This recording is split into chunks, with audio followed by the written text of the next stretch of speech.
აჰა. всё. ამბობენ, მაგი? ამბობენ, რომ იოგა მხოლოდ ვარჯიშია, მაგრამ დღეს ჩვენ დავინახავთ, რომ იოგა გაცილებით მეტს ნიშნავს. დღეს მე ვარ მოწვეული სტუმრად ადამიანთან, რომელიც არაუბრალოდ ასწავლის მოძრაობას, ის არის მეგზური, ინსტრუქტორი და უბრალოდ ადამიანი, რომელმაც იოგა თავის ცხოვრების გზად აქცია. გაიცანით ამ არხის მასპინძელი და საოცარი ინსტრუქტორი ნინა პრემგურუ. მოგესალმებით, ნინა. დღეს ჩვენ მოგესალმები. ვისაუბრებთ ჩვენს გზაზე, სირთულეებზე და ზოგადად საერთოდ როგორ ვიპოვოთ საკუთარი თავი ხალიჩაზე და მის მიღმა. ასევე შევეცდებით გავარკვიოთ, დავინახოთ რა იმალება ასანების მიღმა და როგორ დაიწყო ეს დიდი მოგზაურობა შენს შემთხვევაში. კიდევ ერთხელ მოგესალმები. ჩვენ უკვე ჩავწერეთ ერთი ინტერვიუ რუსულ ენაზე და დღეს ჩვენი ინტერვიუს მიზანია უკეთ გავაცნოთ შენი თავი ქართულენოვან აუდიტორიას. აქედან გამომდინარე, ჩემი პირველი კითხვა იქნება, როგორ დაიწყო შენი გზა იოგაში? ანუ როგორ შემოვიდა შენს ცხოვრებაში? ეს იყო გააზრებული არჩევანი, გადაწყვეტილება შეგნებული თუ შემთხვევითი შეხვედრა, რომელმაც ყველაფერი შეცვალა შენს ცხოვრებაში? მოგესალმები, ჩემო ეჯიბიაჩკა, ჩემო იშვარი. ჯერ ერთი ვიტყვი, რომ ჩემი იოგის გზაზე დიდი მაგალითების ერთ-ერთი მაგალითი ხარ შენ და ამ დიდი მაგალითების საშუალებით, რა თქმა უნდა, ეს გზა ლამაზად იყო მოფენილი. ესეთი რთული კითხვა არის სინამდვილეში, აი როგორ შემოვიდა იოგა ჩემს ცხოვრებაში. იმიტომ რომ ახლა რო გადავყურებ ჩემ ცხოვრებას, ჩემი თვითონ დაბადება უკვე იოგა არის ჩემთვის. რომ ეს გზა არ არის რაღაცა ჩემთვის, რომ ხო რაღაცა ისეთი გადამწყვეტი მომენტები არის, როდესაც იოგა ინსტრუქტორი გავხდი, როდესაც გავიგე რა არის იოგა. მაგრამ მოდი თვითონ სიტყვა იოგა განვიხილოთ ჯერ. და იოგა ნიშნავს ერთიანობას. სულის, სხეულის, გონების ერთიანობას. ჩემთვის ეს სულის, სხეულის, გონების ერთიანობა კიდევ ვრცელდება იმაზე, რომ არანაირი გაყოფა არ არსებობს და ყველა ერთი ვართ, მაგრამ უკაცრავად, ჩემო ძვირფასო, არ მინდა შეგაწყვეტინო, ჩვენ ისეთი კავშირი გვაქვს, რომ შენ ყოველთვის უსწრებ ჩემ კითხვებს, მე კი მაქვს მომზადებული კითხვები.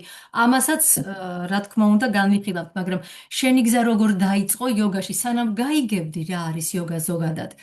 როგორ მოხვედი იოგაში? ეს იყო, აი, უბრალოდ სავარჯიშოდ მოხვედი?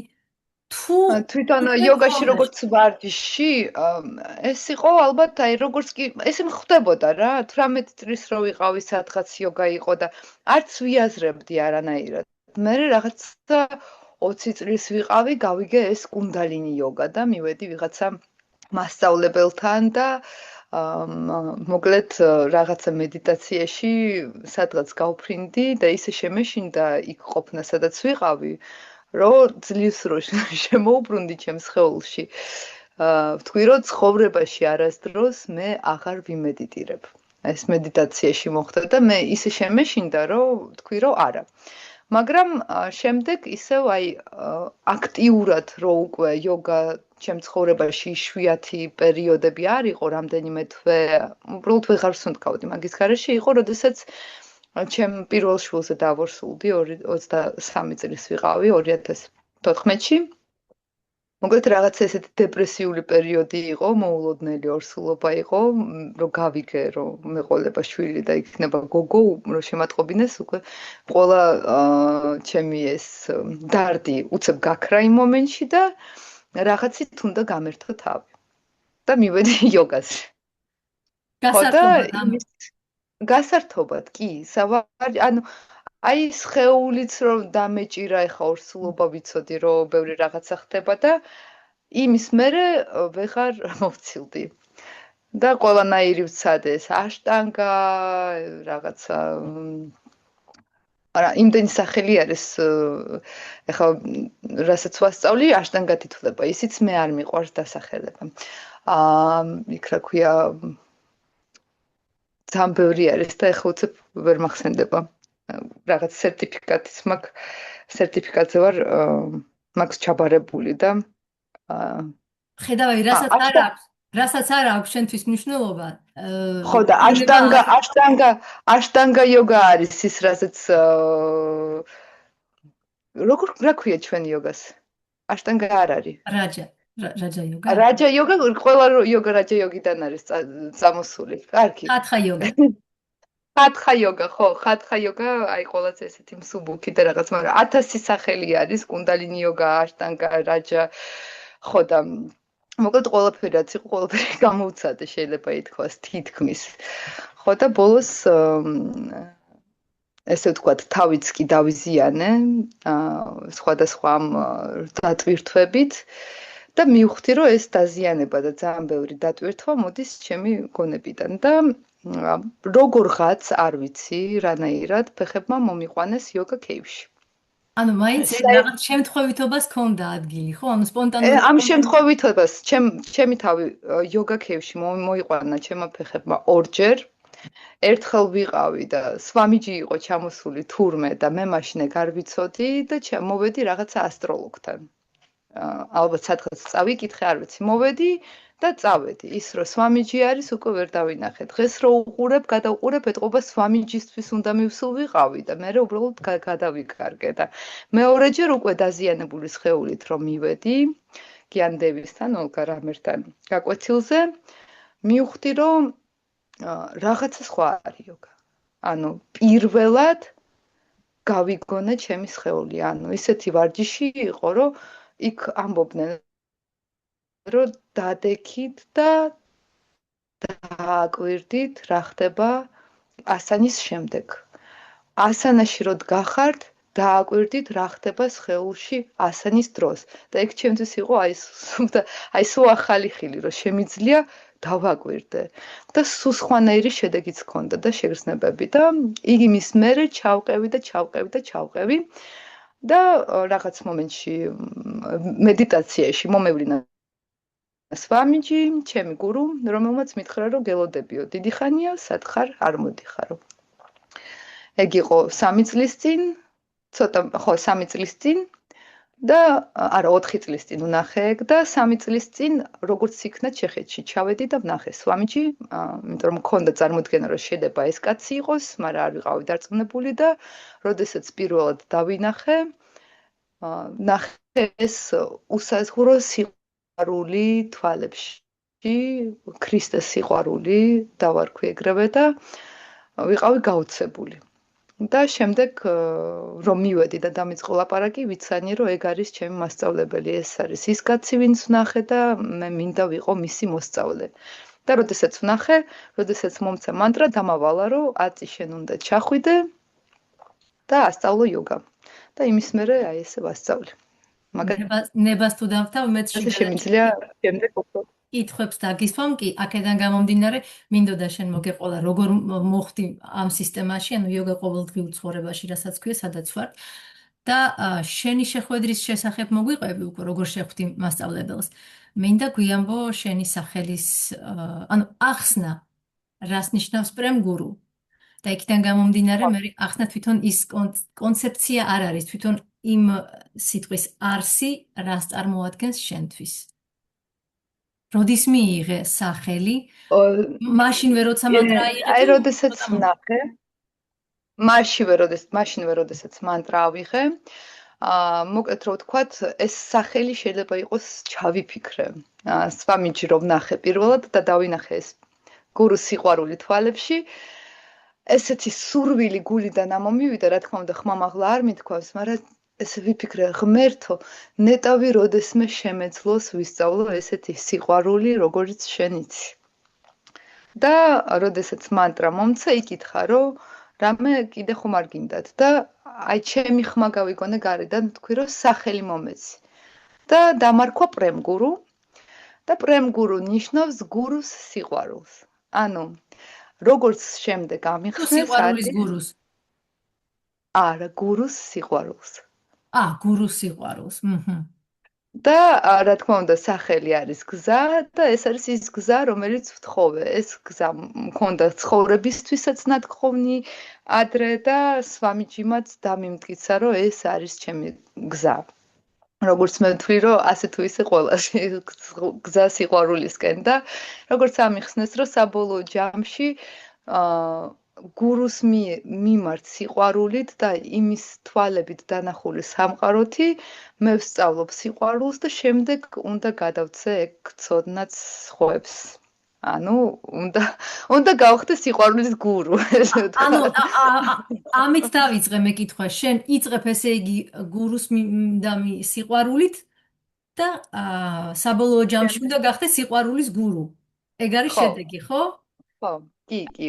და სინამდვილეში ეგრეც ხდება, რომ ბოლო დროს აი ვიღაცა ერთმა მოახლე სვამიჯის მითხრა რომ ყველაფერში და ეგ ეხლა გამახსენდა ყველაში რომ დაინახავ შენს გურუსო და ეხლა ესეთი რაღაცა ხდება ჩემში რაც დრო უფრო გადის რომ ეს სვამიჯის კი არ ხედავ მაგრამ ამ მის სიყვარულს ხედავ სხვა ადამიანებში და ისიც მგონია აი რაღაცა რო ხდება რომ ეს სვამიჯიმ გამომიგზავნა და ეს უცნაურია არ ვაბავ პიროვნებას და პიროვნულ რაღაცა სხეულს სვამიჯის, მაგრამ ჩემთვის სვამიჯი არის რაღაცა უსაზღვრო და გაუთავებელი, აი ეს ღმერთის სიყვარული და ვიწყებ აი ამას დანახვას სამყაროში და რაღაცა სახელი მოქმედებს ნელა.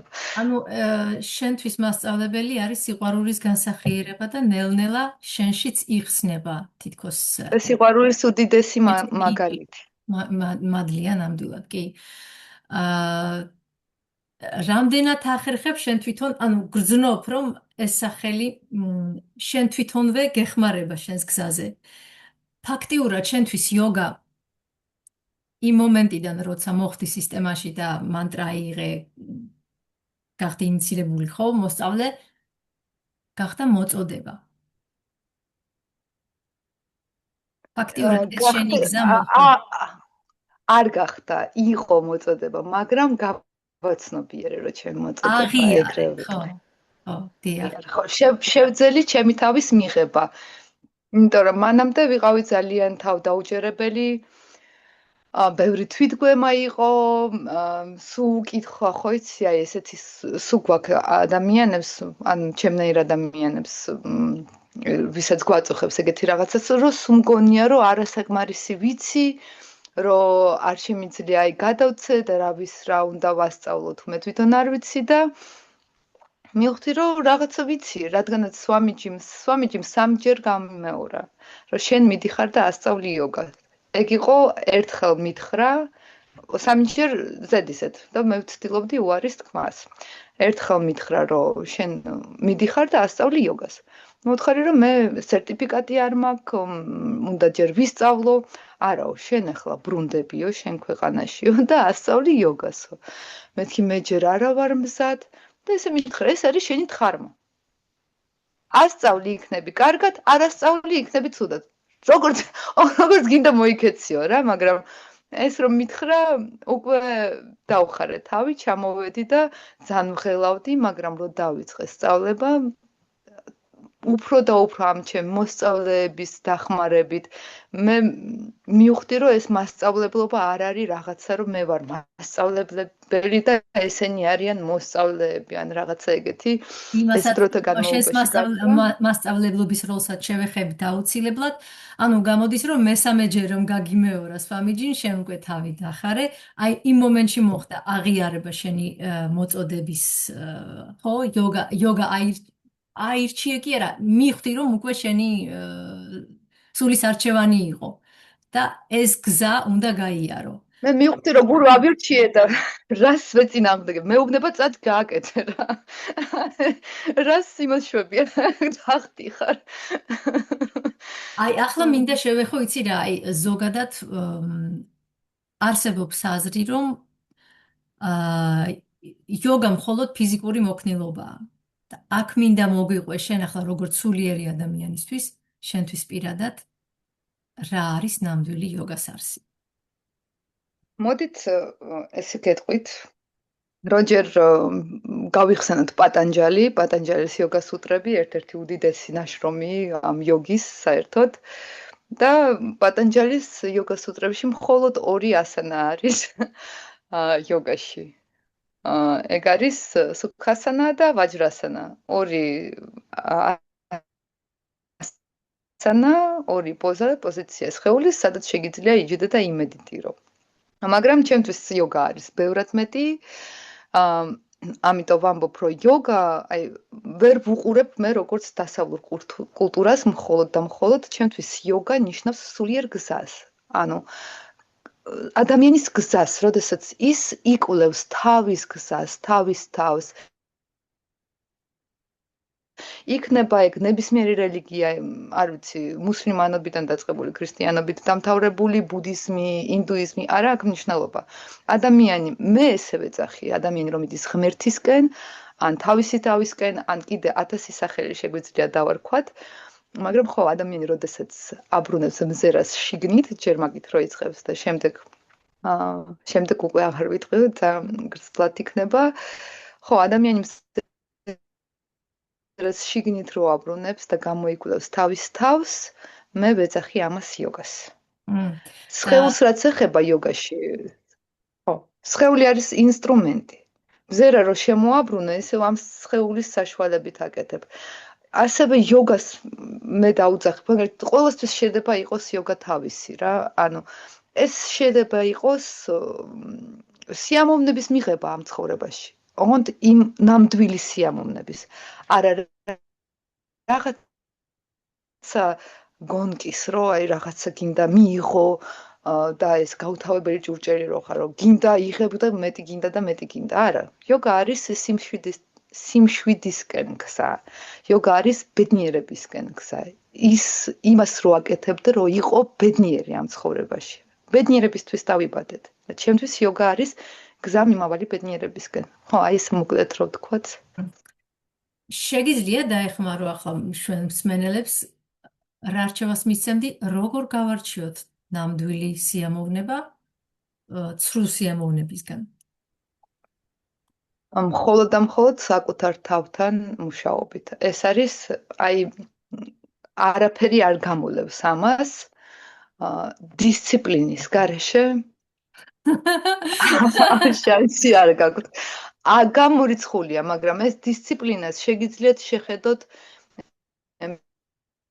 მე საშინლად არადისციპლინირებული ადამიანი ვარ, ალბათ დისციპლინისტების თვალით, მაგრამ მე აღმოვაჩინე, რომ მაქვს საკუთარი დისციპლინის მეთოდები, ანუ ეს არ არის აუცილებლად აი ამ დროს, აი ეს, აი ამას უნდა ვაკეთებდე და ასე შემდეგ.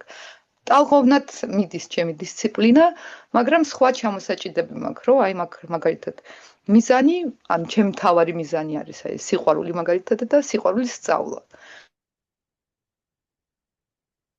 და ეს ერთი მიზანი, რომელსაც არ გამოლევს არაფერი ცხოვრებაში და ამას რო ვეჭიდები და აი სულ ეს ყოველდღიური დაკვირვება, სად ავწდი, სად არ გამოვიჩინე სიყვარული, სად მაკლდა და ასე შემდეგ, ეგ მეხმარება ყველაფერ დანარჩენში ცხოვრებაში და ასევე ყველა პოულობს თავისას.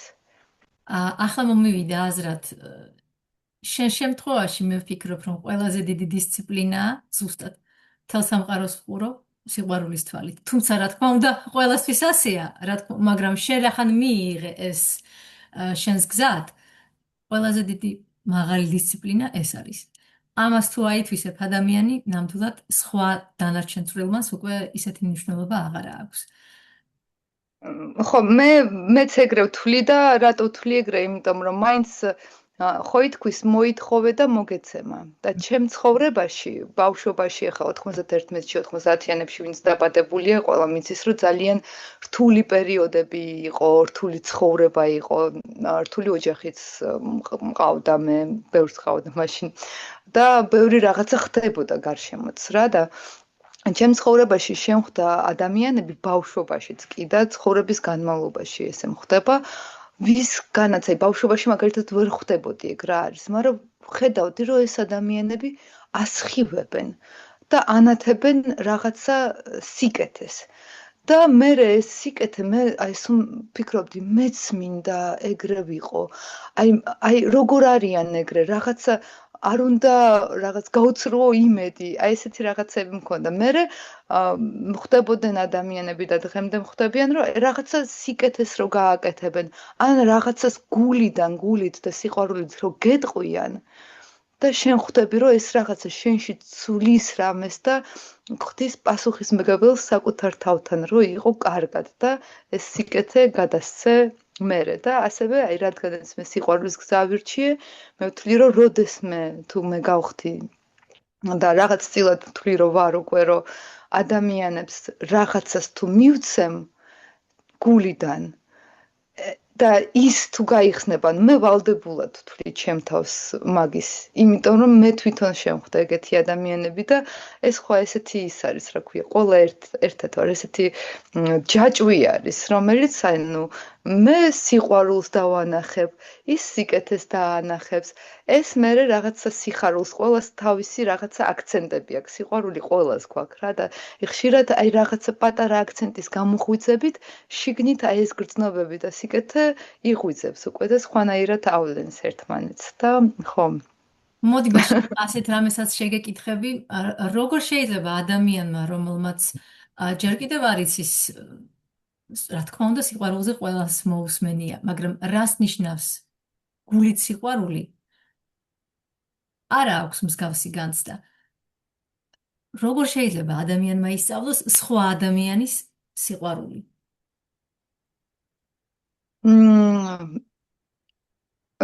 რავი, ეს ალბათ უკვე ესეც შრომა არის. ნუ შრომა, ხო.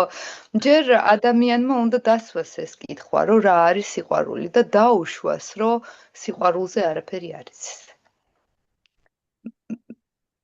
ჩემი პირველი აი ესეთი შემზარავი რაღაცა იყო, როდესაც ვიყავი 23 წლის, გავაჩინე შვილი და რო გაჩნდა იმ მომენტში, აი მომაწოდეს ხელში და იმის მიმართ არ მქონდა სიყვარული. ბავშვის მიმართ კი არა, აი რაღაცა წამებით დამეუფლა, აი რაღაცა ესეთი გრძნობა, რაც გრძნობასაც ესეთი მდგომარეობა, სისავსის და რაღაცა უცნაური იყო და მე რო უკვე გაჩნდა ეს შვილის მიმართ და ასე შემდეგ და მაშინ მივხვდი რომ სიყვარული რა არის, მანამდე საერთოდ ვერ ხვდებოდი და არც ვიცი რა არის.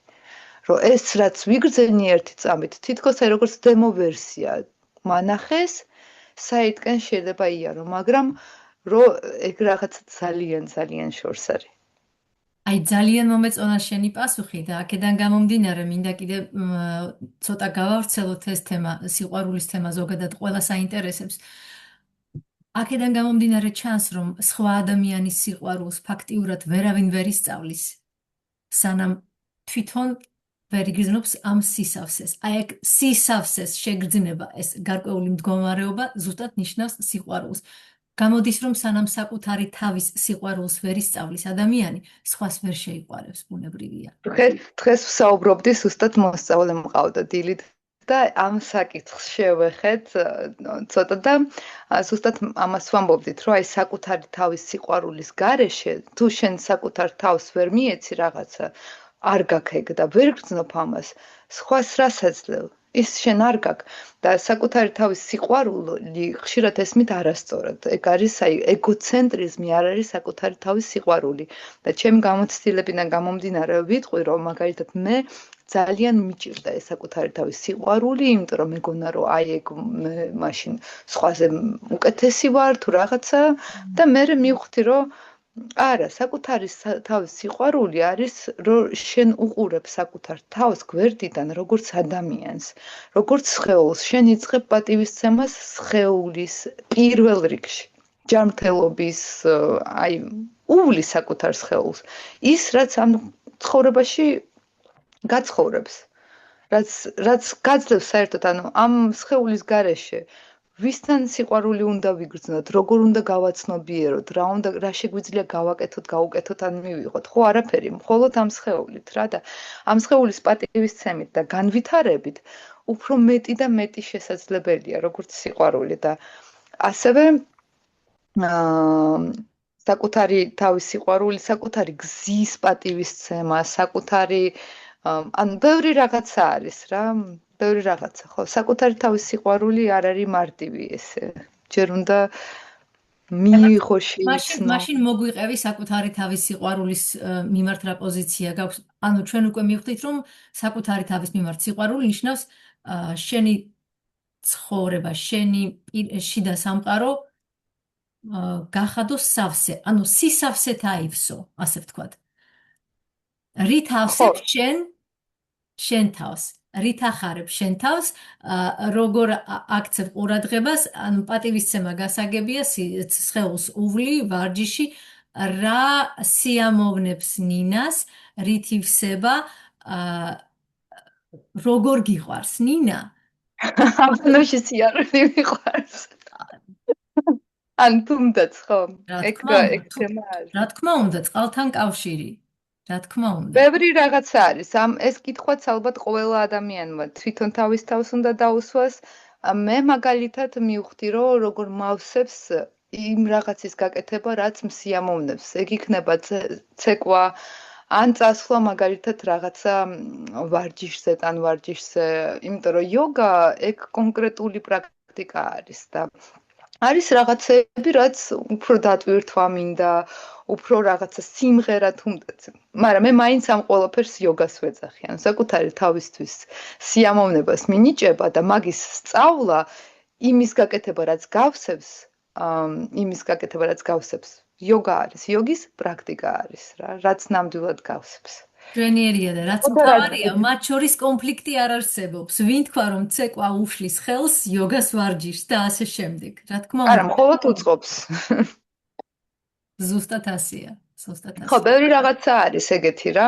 უბრალოდ ის არის, რომ შემდეგ ეს ენერგია რო გეძლევა, ბევრი რაღაცა ხვდება გზად და უნდა იყო მზად. ამიტომ არის ყოველთვის გონის გავარჯიშება ძალიან მნიშვნელოვანი. იქ კონცენტრაციას, იქ რაღაცა ყურადღების მიქცევის, მზერის შემოbrunების 1000 რამე არის რა და ეს არის ყოველდღიური, ან რა ვიცი, ვიღაცას ყოველდღე არ ცალია, მაგრამ რაღაცა დრო, მაგალითად, კვირაში რამდენიმე დღე, რამდენიმე საათი აუცილებლად უნდა გამოიყოს კონკრეტული, აი, მუშაობისთვის. ანუ გიტარაზე დაკვრას ხო ვერ ისწავლი, თუ არის ვარჯიში ეგ. თუ არის ვარჯიში რაღაცა პერიოდი რა, შეიძლება აკორდები ყველაფერი თეორიულად იცოდე, მაგრამ თუ არ გავარჯიშე თითები, ვერ დაუკრავ. და ასე ყველაფერში არის. ყველაფერს, თუნდაც ცურვაზე, შეიძლება ყველაფერი იცოდე წყალზე და როგორ უნდა იმოძრავო შიგნით, მაგრამ სანამ არ ჩახტები, არ გაცურავ, ვერ მიხვდები. მცირეოდენი პაუზის შემდეგ დავბრუნდებით. აჰა. ცოტა ხნით გემშვიდობებით.